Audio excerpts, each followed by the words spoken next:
Hello friends, हूँ छुं वसंत sir और तमे जोई रह्या छो इजी एंड आईएमपी लर्निंग। तो आज धोरण 9 में परीक्षालक्षी असाइनमेंट में आदर्श प्रश्नपत्र की शुरुआत करीए छीए।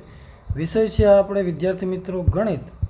गणित में है प्रश्नपत्र पहलू और एमां शुरुआत करीए छीए विभाग ए थी।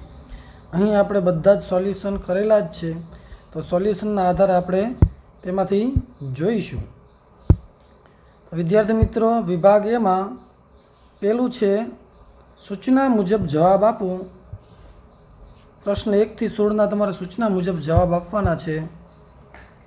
नीचेना विधानों खरा छे के खोटा ते जणावो। तो विद्यार्थी मित्रों अहीं पहलू ज विधान आपेलू छे कि दरेक समय संख्या ए वास्तविक संख्या छे। तो विद्यार्थी मित्रों समय संख्या जे होय ते वास्तविक संख्या होय ज छे, माटे आ विधान केवुं छे खरुं छे विद्यार्थी मित्रों। त्यारबाद बीजું विधान અહીં આપણને આપેલું છે વિદ્યાર્થી મિત્રો કે બહુપદી 2x + 3 નું શૂન્ય 3 ના છેદમાં 2 થાય। વિધાન સાચું છે કે ખોટું? તો વિદ્યાર્થી મિત્રો આપણે અહીં ગણતરી કરવી પડશે સર્વપ્રથમ, બરાબર, અને ગણતરીના આધારે જ આપણે બાબતો કરી શકીશું। તો પહેલા જુઓ 2x + 3 = શું મૂકવાનું 0। પછી આ +3 જે છે એ પેલી બાજુ જશે તો કેવા થશે -3। 2x = -3 થઈ જશે। તો x બરાબર થઈ જશે -3 ના છેદમાં 2। પણ અહીં તો x નું મૂલ્ય આપણને +3 ના છેદમાં 2 આપેલું છે, માટે આ વિધાન કેવું છે ખોટું છે વિદ્યાર્થી મિત્રો। પછી ત્યારબાદ વિધાન છે ત્રીજું। તો વિદ્યાર્થી મિત્રો ત્રીજા વિધાનમાં ખાસ નજર કરો। -3 -5 એ દ્વિતીય ચરણનું બિંદુ છે। તો વિદ્યાર્થી મિત્રો યામાક્ષ પદ્ધતિ જે છે આપણે યામાક્ષ પદ્ધતિમાં 4 ચરણ આપણે આ પ્રમાણે દોરીએ છીએ, બરાબર।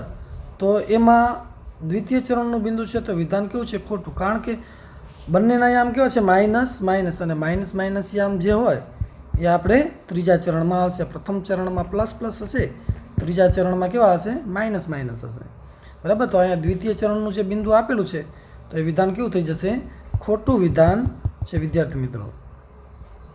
ત્યારબાદ ચોથું વિધાન અહીં આપણને આપેલું છે એક જ બિંદુમાંથી ફક્ત એક જ રેખા પસાર થાય। તો વિદ્યાર્થી મિત્રો આ વિધાન પણ કેવું છે ખોટું, કારણ કે અહીં આપણે એક જ બિંદુઓ દોરી, દાખલા તરીકે આ એક બિંદુ છે તો એક બિંદુમાંથી ઘણી બધી અસંખ્ય રેખાઓ પસાર થઈ શકે, પહેલી બીજી ત્રીજી ચોથી અસંખ્ય રેખાઓ પસાર થઈ શકે। તો માટે આ વિધાન કેવું છે ખોટું, એક બિંદુમાંથી અસંખ્ય રેખાઓ પસાર થાય છે। પછી ત્યારબાદ વિદ્યાર્થી મિત્રો સાચું બને તે રીતે ખાલી જગ્યા પૂરવાનો છે। પાંચમો પ્રશ્ન છે। તો પાંચમા પ્રશ્નમાં જુઓ વિદ્યાર્થી મિત્રો શું આપેલું છે 5/3/4 અને એની વળી પાછી 4/3। તો વિદ્યાર્થી મિત્રો તમે આ પ્રમાણે લખશો 5/3/4 ગુણ્યા 4/3 આમ થશે, એટલે 3 3 ઉડી જશે, અહીંયા 4 4 ઉડી જશે, તો બરાબર 5ની ફક્ત એક જ ઘાત રહેશે।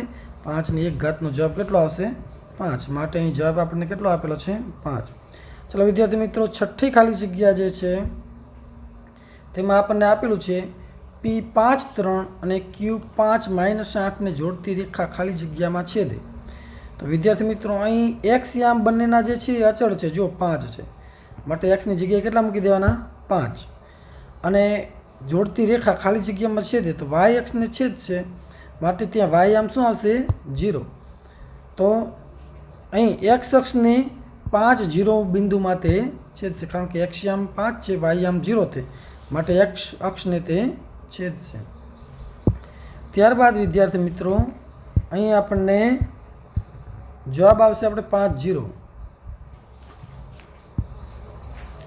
ઘન સમતલ રેખા અને બિંદુ સુધીના ચરણોમાં દરેક ચરણમાં એક પરિમાણ શું થાય છે ઘટતું જાય છે વિદ્યાર્થી મિત્રો। ઘટતું કેવી રીતે? ઘનને કેટલા પરિમાણ હોય 3, કયા કયા? લંબાઈ, પહોળાઈ અને ઊંચાઈ। સમતલને કેટલા પરિમાણ હોય 2, કયા? લંબાઈ અને પહોળાઈ। રેખાને કેટલા પરિમાણ હોય 1, કયું? ફક્ત લંબાઈ। બિંદુને કેટલા પરિમાણ હોય 0। તો અહીં ઘટતા જાય છે 3 2 1 અને 0, આ પ્રમાણે ઘટતું જાય છે વિદ્યાર્થી મિત્રો। તો એ આપણો જવાબ આવશે। પછી આઠમો પ્રશ્ન છે હેરોનના સૂત્ર અનુસાર એ લંબાઈ ધરાવતા સમબાજુ ત્રિકોણ, વિદ્યાર્થી મિત્રો એ બાજુ ધરાવતો સમબાજુ ત્રિકોણ છે એટલે આ પ્રમાણે આકૃતિ થશે. ત્રણેય બાજુના માપ થશે એ અને સૂત્રમાં તમે હેરોનના સૂત્રમાં એની કિંમત મૂકશો તો તમારો જવાબ આવી જશે એસ માઇનસ એ પેલા કૌંસમાં ઇન્ટુ વર્ગમૂળમાં એસ કૌંસમાં એસ માઇનસ એ, જે આપણો જવાબ છે વિદ્યાર્થી મિત્રો. તો 8 સુધીના પ્રશ્નોના જવાબ આપણે જોયા છે. ત્યારબાદ 9મો પ્રશ્ન આવશે વિદ્યાર્થી મિત્રો. તો 9મા પ્રશ્નમાં શું કહ્યું છે આપણને? ચાલો પ્રશ્ન નંબર 9.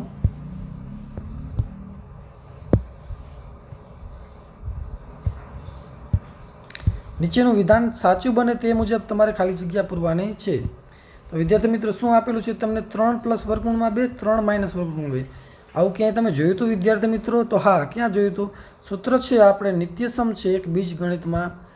ત્રીજું નિત્યસમ છે, પેલા કૌંસમાં a + b હોય, બીજા કૌંસમાં a - b હોય, તો એના બરાબર થાય a² - b². તો અહીં પણ એવું છે 3 + વર્ગમૂળમાં 2 અને બીજા કૌંસમાં છે 3 - વર્ગમૂળમાં 2. આ પ્રમાણે આપણને અહીંયા આપેલું છે વિદ્યાર્થી મિત્રો. તો સૂત્રમાં તમે કિંમત મૂકશો તો 3નો વર્ગ - વર્ગમૂળમાં 2નો વર્ગ થશે. તો 3નો વર્ગ એટલે કેટલો થઈ જશે? 9 અને વર્ગમૂળમાં 2નો વર્ગ તમે કરશો એટલે રૂટ અને સ્ક્વેર ઉડી જશે તો -2 થશે. 9માંથી 2 જશે તો જવાબ તમારો કેટલો આવી જશે? 7 વિદ્યાર્થી મિત્રો.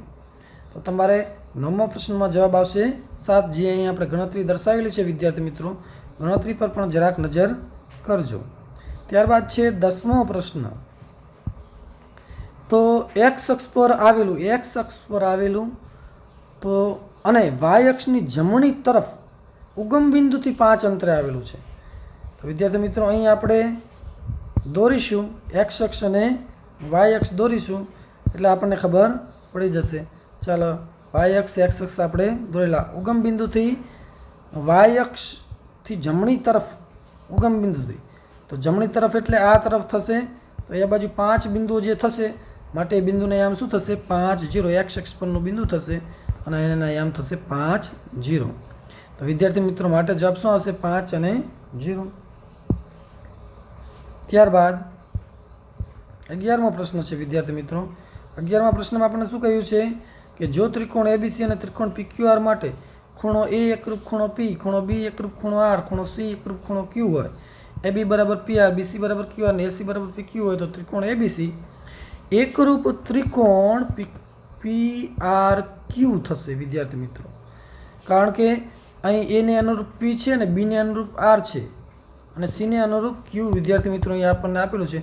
એટલે સંગતતામાં ભૂલ નહીં કરતા વિદ્યાર્થી મિત્રો. જવાબ આવશે તમારો PRQ. ત્યારબાદ આપણને 12મો પ્રશ્ન છે વિદ્યાર્થી મિત્રો. 12મા પ્રશ્નમાં આપણને કીધું છે કે 70 અને 70 થી 90 વર્ગની મધ્ય કિંમત શોધો. વિદ્યાર્થી મિત્રો મધ્ય કિંમત બરાબર શું છે? અધઃસીમા પ્લસ ઉર્ધ્વસીમા છેદમાં કેટલા છે? 2. તો અહીં અધઃસીમા કેટલી છે? 70. ઉર્ધ્વસીમા કેટલી છે? 90. અને એ બંનેના સરવાળાને કેટલા વડે ભાગવાના? 2 વડે.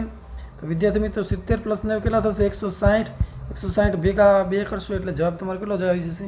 80. તો વિદ્યાર્થી મિત્રો તમારો જવાબ તેમાં આવી જશે 80. હવે આગળ વિદ્યાર્થી મિત્રો જવાબ આપણને આપેલો છે 80. પછી ત્યારબાદ એક વાક્યમાં, શબ્દમાં કે આંકડામાં જવાબ આપો. 13મો પ્રશ્ન છે વિદ્યાર્થી મિત્રો. તો દ્વિઘાત બહુપદી px બરાબર p of x બરાબર 3x² - 2x + 1. તો p of -1 નું મૂલ્ય તમારે શોધવાનું છે. તો x ની જગ્યાએ તમારે કેટલા મૂકી દેવાના? -1. 3 - 1² થશે. p of -1 તમે કરશો તો -2 કૌંસમાં -1 + 1 થશે. તો 3 × 3, 2 × 2 વત્તા 1 એટલે 3 + 2 + 1 એટલે જવાબ કેટલો આવી જશે? 6. વિદ્યાર્થી મિત્રો -1² કેટલો થઈ જશે? +1 એટલે 3 × 3 થઈ જશે. પછી અહીંયા માઇનસ અહીંયા પણ છે, માઇનસ અહીંયા પણ છે એટલે માઇનસ માઇનસ કેવા થઈ જશે? પ્લસ ગુણાકારમાં. માટે અહીંયા +2 થઈ જશે. બધાનો સરળો થશે અને જવાબ કેટલો આવશે તમારો? 6 વિદ્યાર્થી મિત્રો આવી જશે.